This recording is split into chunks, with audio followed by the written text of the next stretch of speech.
It's important to think about why are we doing open education? Is it because it's a new buzzword? Is it because it adds something for students? Is it because of the way, as a university, we want to relate to the society that we are a part of? Is it a way we want to connect our students to the future work field or to the wider world? Welcome to Open Science Bites, the open science podcast of the University of Groningen, highlighting best practices and challenges academics experience when being open in their teaching and research. This episode will focus on open educational resources. In a nutshell, open educational resources are learning, teaching and research materials in any format and medium that reside in the public domain. In other words, they are free to use for anyone. Sander van Lanen, Assistant Professor in Cultural Geography at the Faculty of Spatial Sciences, shares his views on and experiences with open education. So what does being an open academic mean? I teach and do research mainly around issues of urban inequality, urban social exclusion and spatial justice.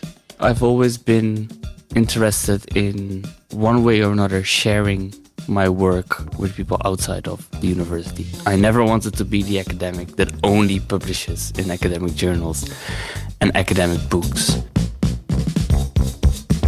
So on the one hand, I really like this idea that you open up education, maybe also to people or groups of people that do not have formal access to the university. Although I'm also sometimes a bit skeptical, and not necessarily of open education per se, but maybe of the drive to make as many education as open as possible.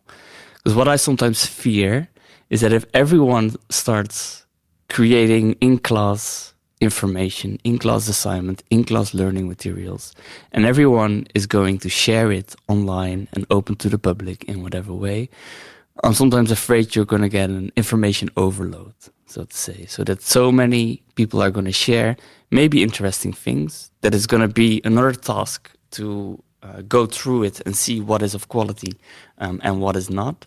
Sander developed the open textbook Introduction to Academic Research for a bachelor's course he was teaching. He composed this textbook by selecting and reusing texts that were openly available. I was teaching a course called Introduction to Academic Research, which was basically about learning students how to write academically. And we were using a book on methods before. And what basically happened was a book with 27 chapters, out of which we used 5. So I thought the book was not really suitable. So I wanted something else. And I started looking what I could do. And I could find books with relevant chapters, but then they were either the same problem. So 3 out of 17 chapters were relevant. And then the book is €80. So I thought you can't really do that to students. And then around that time I was searching, I participated in this open educational resources workshop. And then I started thinking, hey, if there are open educational resources available, I can pick and choose. And I can still create one. So I started looking, and I think out of 3 different books, I could take 4 chapters and pile these together into a book. The only thing I changed was to make them consistent in style and put them up as a book for students to read. What kind of obstacles did Sander encounter when creating his textbook? I think the main obstacle was that it did take me more time than I expected. I quite quickly told myself that the first year I would only copy the text of the existing textbooks and I would only make adjustments to make the style coherent. I think in the end, how much time in total is hard to say. I think I would spend 2.5 days searching for chapters, then another maybe day to read several options, and then maybe half a day editing and finalizing the things. But I think then the second time it goes way quicker. I suppose with almost everything that you do new, there is a time investment the first time you do it, and then it becomes less after.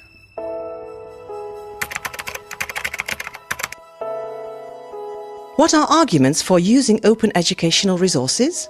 I mainly teach nowadays in the Master Society Sustainability and Planning, which has a very society-oriented perspective. So in there, I think it wouldn't be too hard to convince people. at least of the benefits of sharing knowledge, of trying to have students work on projects that engender change. In a course that's going to start next week, for example, we do students do a small research project every year, and we always try to include societal partners with this.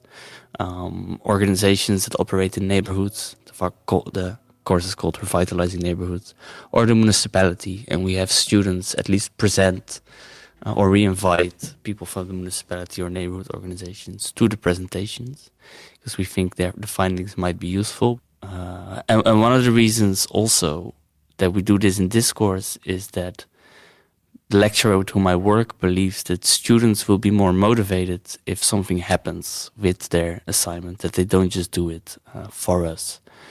So I think that would be another motivation.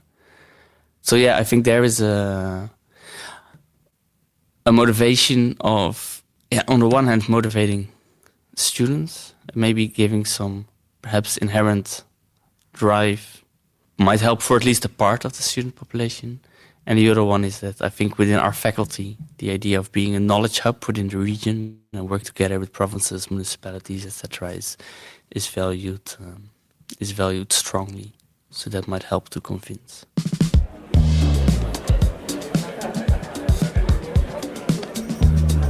Does Sander have any tips for fellow academics who are also interested in experimenting with open educational resources? It's important to consider why you are doing it and how it contributes to it. And second, I think there is really good support available. I would not have been able to do this without Mira Zouk, especially who helped me with the open textbook. It's fascinating to see what's out there that you never even thought of yourself. And there's just a huge wealth of assessment methods, assignments that you can use and that people are willingly sharing, that for me was impossible to explore without that support.